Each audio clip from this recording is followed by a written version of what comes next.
నేను గత 5 సంవత్సరాలు నేను ఒక వ్యాఖ్యాతగా వ్యవహరించాను. నేను చాలా సినిమా ఫంక్షన్లు నేను హోస్ట్ చేశాను. కానీ ఏ సినిమా ఫంక్షన్ లోనూ కూడా 23 అనే నెంబర్ నేను ఎక్కడ వాడలా. నాకు తెలిసి ఎవరు వాడలా. కానీ ఈ రోజున ఏమైపోయిందంటే ఒక్కొక్కళ్ళకి వెటకారం అయిపోయింది. ఏమవుతుందిలే, ఏం చేస్తారులే అని చూసుకుంటున్నారు. కానీ ఈ రోజున కాకపోతే ఇక్కడ ఒక విషయం చెప్పాలనుకుంటున్నాను నేను. వీళ్ళు చేసేటువంటి వెటకారపు మాటలకి, వీళ్ళు మాట్లాడేటువంటి ఆ వాగుడికి పాపం 100 మంది పనిచేసినటువంటి ఆ సినిమా చచ్చిపోతుంది. అది తప్పు కదా.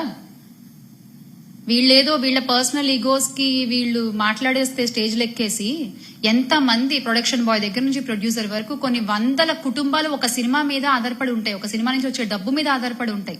వాళ్ళందరూ ఎంత ఇబ్బంది కూడా అవుతున్నారు. ఒక సినిమా చచ్చిపోతోంది వీళ్ళు మాట్లాడే ఒక 2 లైన్ల మాటల వల్ల. అది ఖచ్చితంగా తప్పే. End of the day